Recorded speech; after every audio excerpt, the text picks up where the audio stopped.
welcome back to the Soulcube podcast. This is episode 12. I am Monarch, or Maxwell.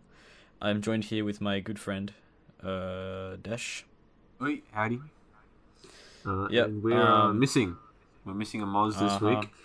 And that hurts my soul because it means I have to fucking do a new intro thing again. No, just leave it in. It's like a little jump scare. Not fucking jump scare. What am I thinking? It just does the normal intro and it disappears. No, so yeah. Why did I say jump scare? I mean like a fucking like a plot twist. Yes. Shock and horror. Yeah, you've got them look roped out, in Moz is for gone. like the first 10 seconds, and they think it's normal. And boom, he's gone. Yeah. Or we just leave his face there for the entire thing, but he's not. And he's just pretend he's AFK or something. He'll come back later on. Anyway, so we haven't got a lot in store. It is going to be a bit of a shorter episode. I mean, we have no Moz, and the last couple have been like over an hour long, so we'll probably balance it out with a bit of a shorter one. That's our excuse for less content. Equivalent exchange. Yep. Anyway, but the main issue that's kind of plaguing us right now is schools being a bit of a prick. Yeah, up until the last couple of weeks of our first semester, which is over halfway through our entire preliminary course. Yeah. Yeah, year 11. Let's go. Yeah, geez. So one more term, a couple more months, and then we're into our final year of schooling. So that's they've been fucking scary. Fucking smashing us. Yeah, they've been getting shit on. I've done 3 out of 5 of the consecutive assignments due. I had music, maths, stat, and I've got English and maths next week. So I think English is the last one for me. I've been doing that all day, and I got to do it tomorrow. I think you have to as well, yeah. Yep. I've actually got some references to our game in my presentation. We're doing a presentation. I did see you scrolling. I saw like some of your slides, and I saw the thumbnails for the devlogs, and I'm like, yeah, because we're doing what could this be? Yeah, we're talking about like dystopian narrative and stuff. So he was like, oh, we got a little bit to add to this, Yeah. I was about to say what the name of the game was, but we haven't actually announced that yet. So keep it on the down. Anyway, mine's not too fancy. Mine's just fucking ticking boxes. Like I don't really care. I'm just kind of tired now. No, I'm literally dead. That's all I've been doing today, and I've been driving a bit. How many hours you on now? Oh, we're no longer on 0.3. We're now on 1. Let's go. That's kind of rad, though. I've had them, for context, I've had my L plates for like...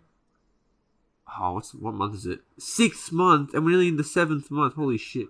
I've nearly had them for like 8 months or something. Yeah, I've had mine for about 14 months now.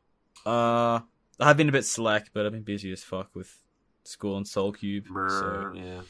But I'm on like 113 hours, like 114 hours. So. Well, man's getting close.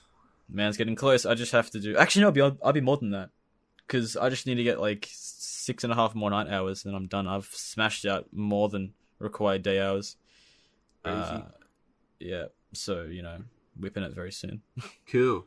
All right, so I guess we'll now kick ourselves off with the Tell Us Tuesday. So last week we asked you, Mob, what's a game that just isn't as good as it used to be?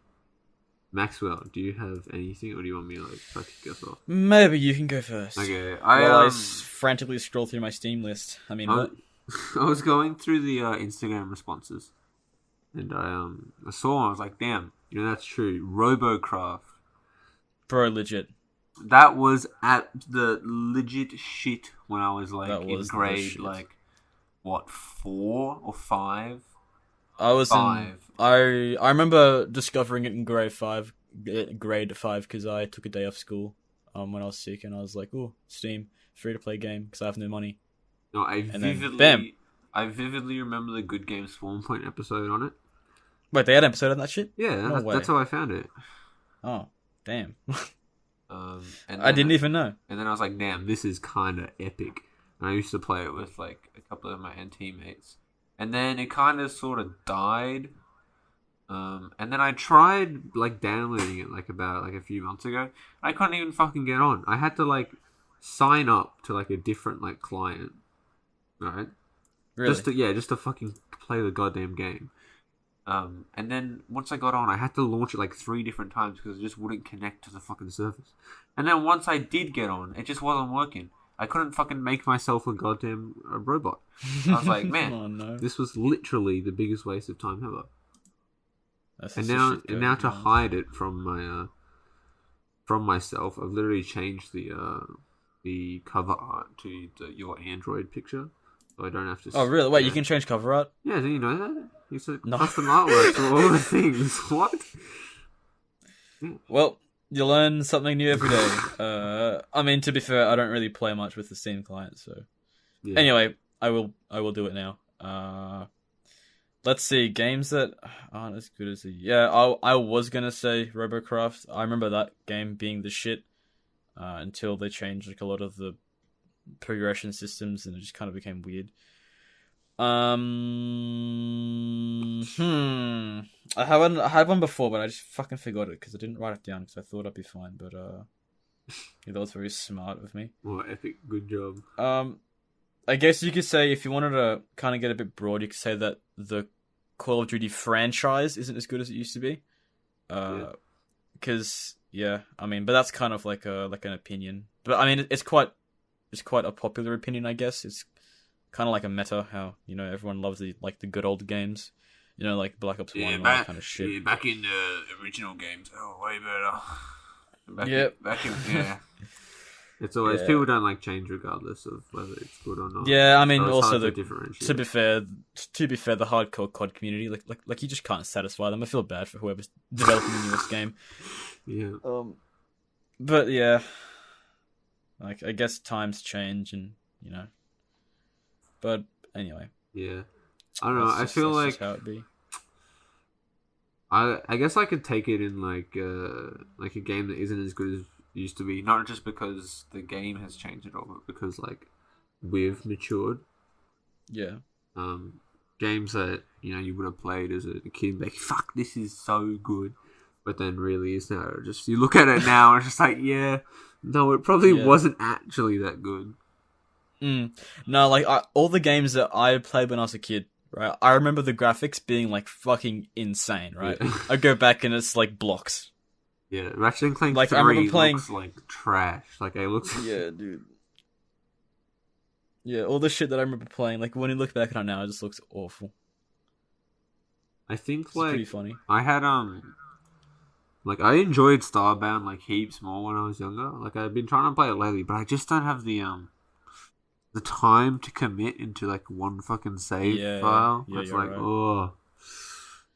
oh. So I guess, you know, the amount of time I have to play games kind of does influence my overall opinion on them. You know, like Yeah, now, I agree with that now I'm as in the well. point where I'll play like 30 minutes of a game, and if it's like doesn't fucking interest me, I'm like, okay, I really don't have the time to invest much more of my time playing this game.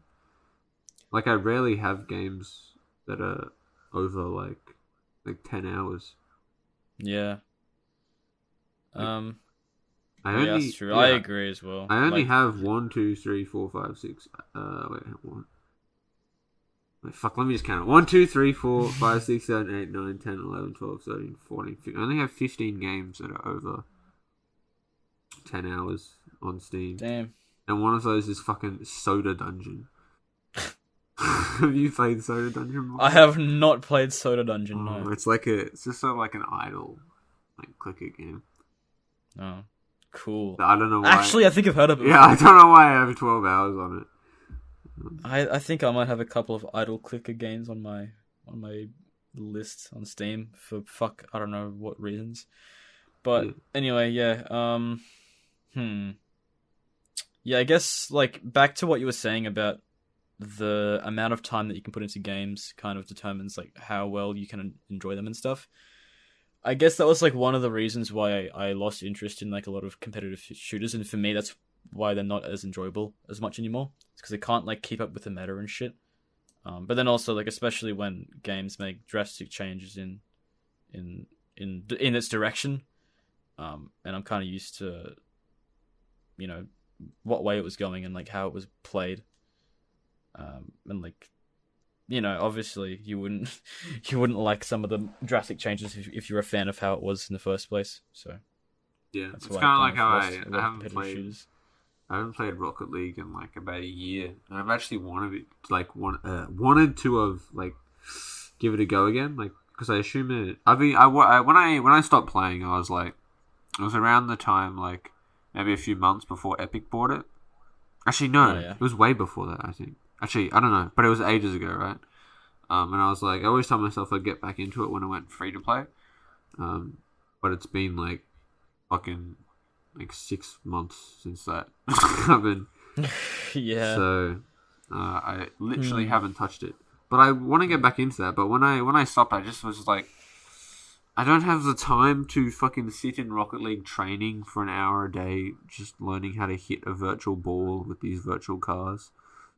Yeah, that's fair. That's fair. I totally I get can't that. do that with my time anymore. Mhm. So I guess that's why that's lost its appeal for me. Yeah, well, speaking of that, well, because you brought up Epic Games, right? That kind of reminds me, Fortnite back in the day. That was, that was like an all-round enjoyable game, but I feel, like the player base has kind of changed a lot more and kind of like settled in, like the ones that really want to spend their time on it have kind of taken center stage. Like I remember vividly playing it back in like seasons 1 to 3. I think you played it a couple times with us as well. I've played about 100 rounds of Fortnite in my life. Nice. Yeah, no, I definitely enjoyed that back then. And yeah, we got, I think, 3 responses on Instagram just about Fortnite, and they were all to do with like a sweaty player base. So Yeah, that's fair. Sometimes it isn't the devs that ruin it. Sometimes it's just the people who play it. That's true. Do you think there's as much the devs can do about that? That's the thing, right? Like, I was thinking, because it's really like the people who play take control of how the game is directed, which is, why a lot of the major changes in the game's direction occurs. That's why, like, Siege changed so much, I think. But with Fortnite, like, I guess, I don't know. I have thought about it before and how devs could have changed, like, the path and the idea of the player base and shit. I mean, I guess you could have had, like, automatic ranked games and like elo systems and shit, but that also would have kind of ruined the I don't want to say casual nature, because it inadvertently is competitive because everyone gets roped into like one thing, so no matter how casual you are, you will always be matched up against someone who's competitive. But then again, the whole idea of an elo system might like act as a catalyst for more competitive behavior. I don't know. I guess they could give it a try for like a season if they really wanted to and see how well it goes. Test run. Yeah, I mean, why not? They test so many different things now, vaulting weapons and shit. But what about games like Apex Legends? Do you think? Oh, yeah. Do you think they were actually good when they came out, or was it just the hype? Like, do you think they actually decreased in quality and that's why they lost popularity, or do you think the initial popularity was just because of the alternative to Fortnite, better Fortnite? I mean, yeah, it was definitely different than Fortnite. Like, I mean, I kind of went because I am a huge fan of Titanfall, right? And I was like, oh fuck yeah, Titanfall combat with, I can actually use Titanfall like mechanics in a game lobby that isn't dead. But I guess, yeah, it comes back to the whole idea of how much time you have. I didn't have time to keep up with the growing meta and, the people getting better at the game and shit. And that's kind of why I lost interest. Like, I wasn't going to bother getting my ass kicked for, like, an hour of my day or whenever I could play or whatnot, if people were putting in tens of hours a day and shit. So, yeah. That's fair. I just tabbed into, the Discord server to witness a conversation, and I think it's actually an interesting topic. Someone was like asking about what sort of games they should make for like building a portfolio and stuff. You can just hop in and read it if you want. Yeah. And then they asked if they should make a text-based game, and someone was like, "Yeah, no, don't do that because that's really bad for a portfolio. Because it's not like visually appealing." Do you reckon that would be like something that if you were looking to get a job at an external like game development company as a programmer, do you think you would have to? They would want you to make a game with like graphics? I mean, not really. If you're gonna be focusing on like on just programming, right? And you're going for, say, like a larger firm, like a large team that has a fledged out system for art. Oop, the fuck was that? What just happened? Oh my god, I disconnected. I'm back. Hi. Kick back off. What were you saying? All right. Fuck. Larger okay, firm, so that's what yeah, programming. Programming. Yeah, I reckon. Firm. Yeah, like programming. If you were going for like a larger team that already had a sufficient and like developed art sector, and you wouldn't need to have to dabble in art at all, then like if I was hiring, I wouldn't exactly look for the art ability. Just kind of like how you can use your ability to create something, I guess. Imagine me trying to get a job, but the only things I can put on my portfolio are like things I made by myself, and they have like art on them. Like that would be awful. It'd be like that's why you use asset packs, bro. It'd be like MS Paint, like funky shit. Yeah. Well, do you think it's more beneficial to make a game using other people's like assets, like free assets, or just to make a game designed around having like a minimal or like no not assets, artistic assets? Well, I mean, the scope of games that have minimal, like art and graphics and stuff is quite minimal. So I think if you kind of, I guess you could do like a well-rounded approach where you incorporate from both and like from different areas. But yeah, sure. Like if you wanna use pre-made assets for things, I guess that's totally valid. Yeah, because they're there for a reason. Because heaps of the like game ideas I have, like realistically, I could strip them down like out of their settings and just have basic like mobile colored shape graphics.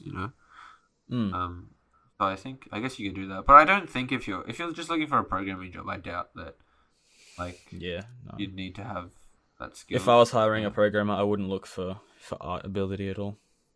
Yeah, I mean, it would show you that you're able to like program with animations and stuff, which is a nightmare. But that's about it, really. And that's why I think if you kind of go into like a more rounded approach for your portfolio and use a combination of maybe stuff that's exclusively programming and stuff that is still focusing on like assets, then it kind of demonstrates that you can take someone else's assets in your team, like someone from the art department, and plug their assets into your game. Yeah, but I definitely wouldn't shy away from making a game of a minimalistic genre just because you think that and I mean, it won't look good on a portfolio. Yeah, like I reckon you can make some pretty interesting mechanics in a text-based game.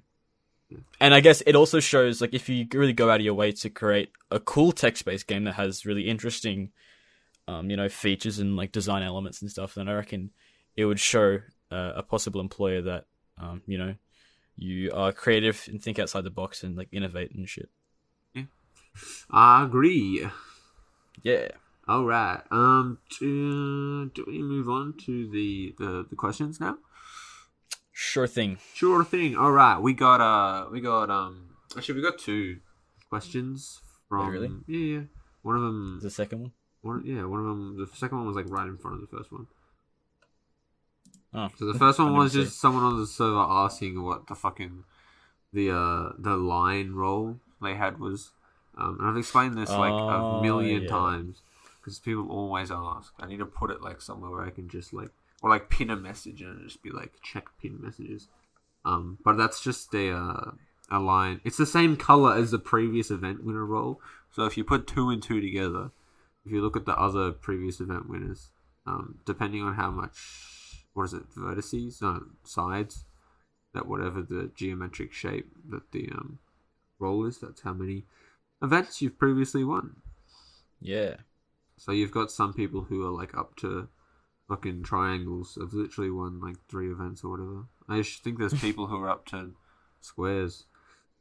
Whoa. Kind of crazy though. Oh, speaking of events, have you seen the Super Saturday events for June? Have you looked through them? Yeah, I had a bit of a squeeze. Oh my god, he's going to get the message. Yeah. Okay. Let me in. Do we let in one of our mates into the episode? I mean, look, we don't really have much else to talk about. He has to set up the recording, though. Oh, that's true. Yeah, we won't even be able to hear what he's saying. Oh, sorry, guys. Next week. That's true. Sorry, Jack. Let me just tell him. Hold up. Sorry, right. Bro. We would, but you gotta set up the recording and sync it for it to work. Jack is one of the loyal Nitro boosters in the server. Yep. It's literally just me and Jack. We're at the 4 out of 15. Big sad. When I get more money, I'll do a fat Nitro boost. I'm just poor though. Yes, it's all just. I'll just pay $50 a month just to get a server banner. That seems worth it. Let's go. No, what was I talking about? Oh, the entries. No, I really like. Actually, I don't know if I should talk about it because then it might spoil who. Let's just save it for later on. Hey? Yeah, I just want to point out that we had really good visual art entries. Yeah, that's some pretty cool ones. Yeah. So thank you all for entering. If you did that, they were good. They were kinda rad. Okay. So now let's move on to the questions. I answered the first one. Second one is a more like actual game devy, game designy sort of question, which is, what is the difference between a game inspired by another and a game copying another? Ooh. Do you have any strong opinions on this one, Maxwell? I guess it's kind of like a bit of a gray area. Like it's up for interpretation. Like in the community, as you know, there's a lot of different aspects that you can blatantly take from a game, which can be seen as inspiration, but also vice versa. Because you know, like games are pretty complicated in terms of their mechanics and visual style, everything that effectively makes up a game, right? I reckon. I don't know. It's way more easier to. It's easier to Nice. to differentiate when the game is a an artistic product versus just a like stimulus hit of like entertainment. Yeah. Because if you have a product with artistic vision, artistic value, it's hard to just blatantly copy that and actually have it be its own thing, right? Like you can't copy. I don't think you could copy Firewatch and have it be like successful, right? But you can take inspiration from some of the ideas and values expressed in Firewatch, like maybe the themes or maybe some of the mechanics or the way the story is told, the soundtrack, all of these different elements that make up the game. If you take those and I guess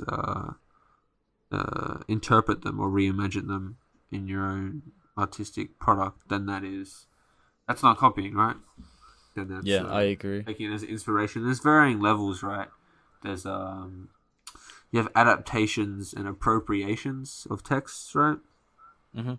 And same thing goes for video games. When you look at them as texts, you can adapt a video game or a narrative into like a video game. Like if you took a book, right, like the plot of a book, and you just made a narrative game about it, like directly, do you think that would be copy? Well, no, yeah, because no, it wouldn't be copying necessarily. I guess it just depends how well and in what nature you make those like adjustments and in what nature you take aspects, because like you can see as copying if you don't do it the right way. Yeah, if you're guess. stealing the aspects. Yeah. Right, if you're blatantly stealing the aspects, your game of a more successful game, and that's your route to success, is like, say, copying Minecraft. You're not going to be successful. Minecraft already exists. Why would you copy it and making a shitter version of it like work, right? Yeah. But if you create a better version, for instance, right, and you have to innovate and do new things, and that's fair enough if you succeed. Yeah, if you've made a better game, you're still than putting the a other spin one, on then, it. Yeah.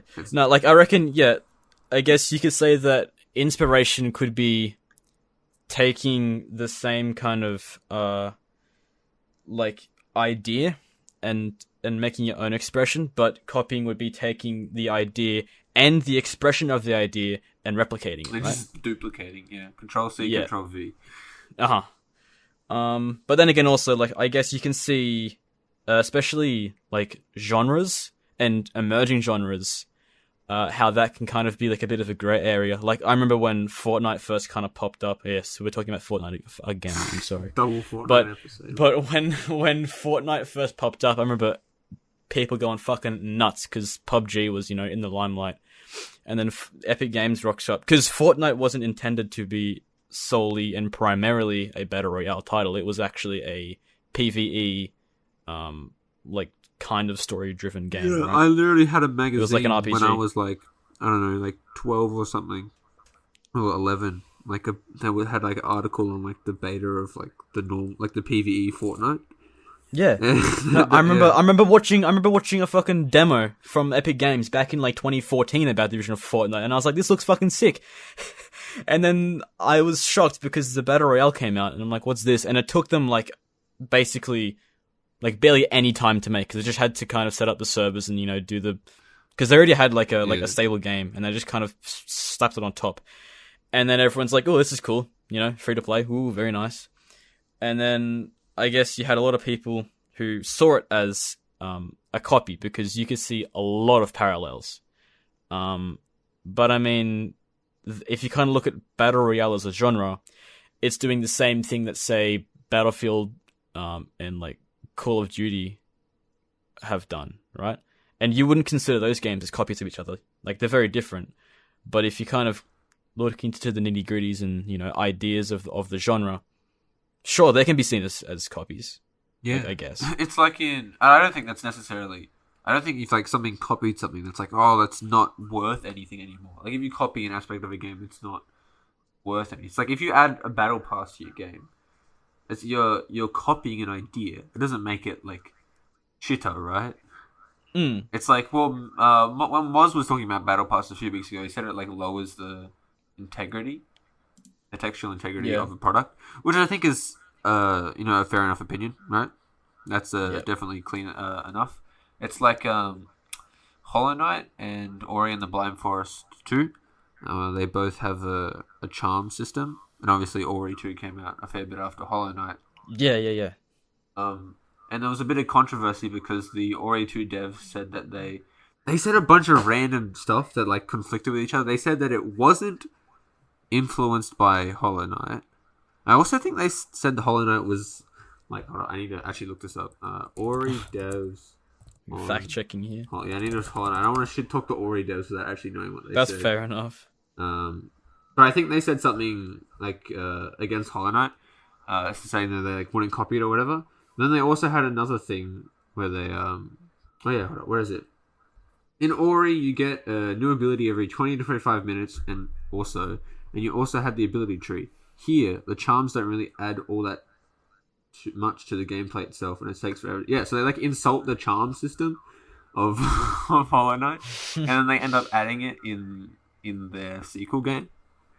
Yeah. So it's kind of like they obviously copied that idea, but I don't think that makes Ori 2 less of a game or like less of like an original piece. Yeah, because it's still definitely an extremely different game, but they just copied certain aspects. Which is fun. They're trying to make the Ultra Metroidvania. Obviously, you take stuff that worked from other titles in that genre and you put it all together. And if you can put it all together into one cohesive thing that's its own product, then, good job. Yeah, that's just how things go. That's how all creative media goes, I guess. You think, if you look into it. You think films, books, everything. Who's the fuck painted the Mona Lisa? Who painted the Mona Lisa? What's his name? I'm just trying to look this up. I did art in year 9. That's scary. The first result is who painted the Mona Lisa. Leonardo da Vinci. Do you think Leonardo? Can we just cut that out and just pretend that I said that off the bat? No, we knew it. I was like, do you think Leonardo da Vinci invented fucking portraits of women? No! No! He didn't. And was he fucking, like, copying, like, a fucking that idea? Yeah, but it's not like a fucking holy idea that no one can use, right? It's like, are you copying a game just because you're making a game? So what was the first video game ever made? That fucking shitty tennis thing that was, like, before Pong, the, like, green one. Every video game after that is just a copy of that. Damn. Yeah. They're all worthless. It's all just copies. No human is itself, because every human's a copy of the first We're all human. just a copy. We're just copying each other. We're not worth anything. No one's original. Oh shit. You are not unique. Oh boy. Deep existential hours at the end of the Soulcast. Damn. Yeah, we're all too tired to think optimistically. Alright. Anyway. Rad. I think that's probably a good enough place to wrap up, I reckon. Alright, that was a bit of a shorter one. 31 minutes. Yeah, that's fine. Yeah. We'll catch you next week when we're all back. We should be having, probably not next week, maybe the week after. We've got a couple of applications in from people to be guests, and especially because it's the holidays now too, we can get people in other time zones in. We got 1 week left of school, and that's it for 2 weeks. Yeah, and then I'm off to work, but I'm not working full time, so I actually have some time to get some stuff done. So, keep an ear out. Stuff might be happening. I don't know. Who knows? And I'm just going to be doing pixel art for the 2 weeks. Man, that sounds like a blast. Until I go insane. Sounds like a blast. Sounds like a blast. Yeah, no, what would be a blast is if you could visit my Fiverr account and, put in a little fucking request so I can do something to get some dosh. And some coin. Yeah. Alright. That'll be... Oh, I'll put it in the description. Pogers. I'll chuck that in the description. Oh, you go. You can do Speaking of description, I might just run the outro now. So if you enjoyed the episode, please be sure to like if you did not enjoy it, dislike it. If you want more, then hit subscribe and go check out some more of our content. Yes, we have more Soulcast episodes. 100 subscribers, we've got a special stream planned. So. Yeah, that's right. Check out our devlogs as well to see what we've been working on. And if you want to see even more, hop into our Discord server so you can see what we're all up to and say hi to our awesome community. We run events every week and every month. The monthly ones you can get money from, as I've mentioned before. Crazy. So be sure to get on that. Twitter, Instagram, not Facebook. Sorry, any Zuckerberg watching this. Yeah, 6-year-olds. Yeah, be crying. Anyway, that's basically it. I think so. It's all in the description. Check it out. Wait for next week till we release the next one. I don't know what else to say. You gonna say signing out? You should say that's me. Peace it out, fellas. Peace out, gamers. Gamers, bye. Later, skater. Like shit when it's summer.